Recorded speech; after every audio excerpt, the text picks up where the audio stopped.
We're going to get into the book of Joshua, chapter 3. As we all know, Joshua came after Moses, and let's go from there. Then Joshua rose early in the morning, and they set out from Acacia Grove. What grove? Is it Lemon Grove? No, it's Acacia Grove. Dang it! I thought it was my town. And came to the Jordan. He and all the children of Israel lodged there before they crossed over. So it was after 3 days that the officers went through the camp,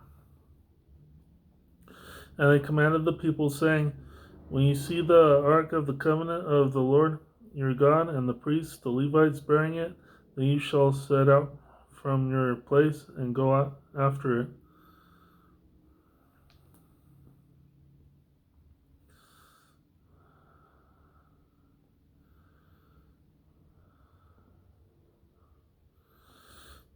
Yet there shall be a space between you and it, about 2,000 cubits by measure. Do not come near it, that you may know the way by which you must go, for you have not passed this way before. And Joshua said to the people, "Sanctify yourselves, for tomorrow the Lord will do wonders among you."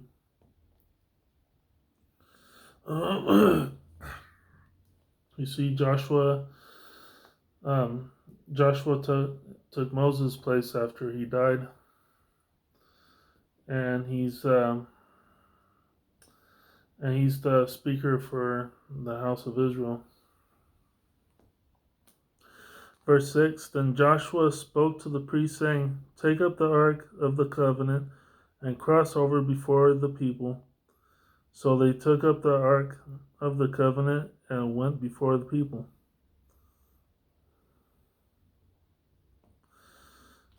I guess someone else may have wanted the ark of the covenant. I don't know. As far as now, I think it's open to interpretation. But let's keep going. Let's keep reading. Verse 7, And the Lord said to Joshua, "This day I will begin to exalt you in the sight of all Israel, that they may know that as I was with Moses, so I will be with you." So God is gonna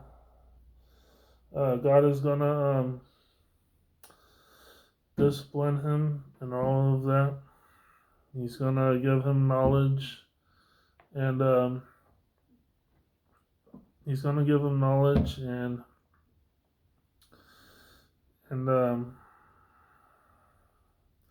he's gonna instruct and command them, just how God did with Moses and the children of Israel as well.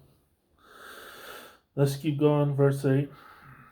You shall command the priests who bear the ark of the covenant, saying, "When you have come to the edge of the water of the Jordan, you shall stand in the Jordan." When you come to the edge of this little river right here, you shall stand in the Jordan. I don't know. Sounds kind of like, "Oh, brother, where art thou?" So Joshua said to the children of Israel, "Come here and hear the words of the Lord." Some more, "Oh, brother, where art thou" type of stuff. "Oh, brothers, let's go down. Let's go down. Come on down." But you know where I'm going with this song, so let's keep going. Verse 10, And Joshua said, "By this you shall know that the living God is among you, and that he will without fail drive out from before you the Canaanites, and the Hittites, and the Hivites, and the Perizzites, and the Girgashites, and the Amorites, and the Jebusites," basically all the enemies. Verse 11, "Behold, the ark of the covenant of the Lord of all the earth is crossing over before you into the Jordan." So here is the Ark of the Covenant coming down towards the river. Now therefore take for yourselves 12 men from the tribes of Israel, one man from every tribe. So Benjamin, Levi, Judah, Issachar, Ephraim,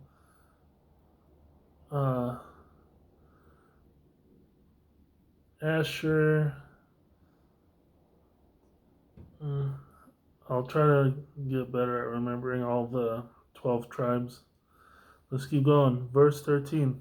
And it shall come to pass as soon as the soles of the feet of the priests who bear the ark of the covenant, the Lord of all the earth, shall rest in the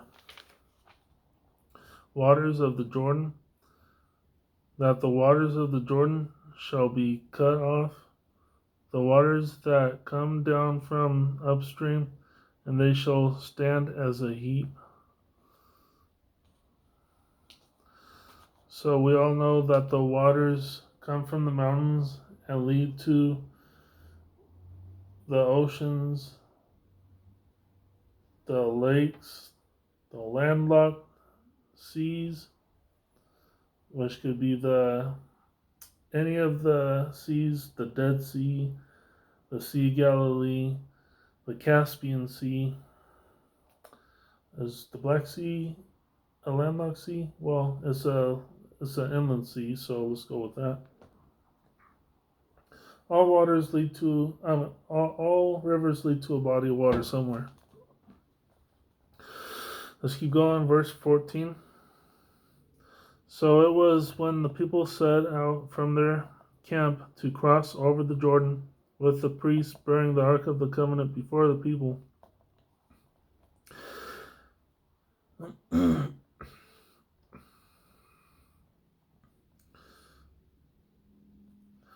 And as those who bore the ark came to the Jordan, and the feet of the priests who bore the ark dipped in the edge of the water, for the Jordan overflows all its banks during the whole time of harvest,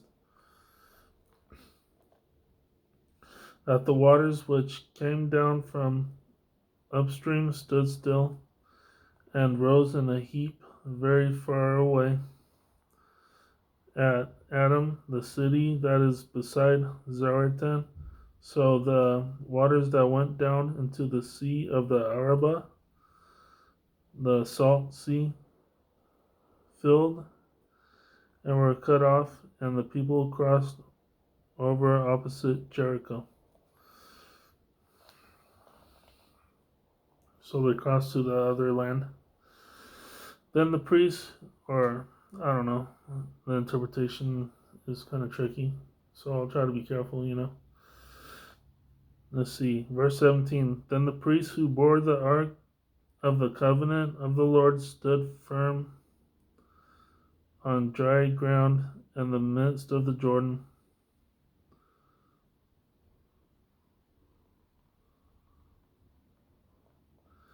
In the midst of the Jordan. So the middle of Jordan turned into dry ground. And all Israel crossed over on dry ground until all the people had crossed completely over the Jordan. So it's kind of similar to the Dead Sea, I guess, and the Jordan dried up for these people to cross, and who knows what might happen in the next chapter. It might come, the water might come rushing in again and fill it. And that was the end of Joshua chapter 3. Thank you for chiming in.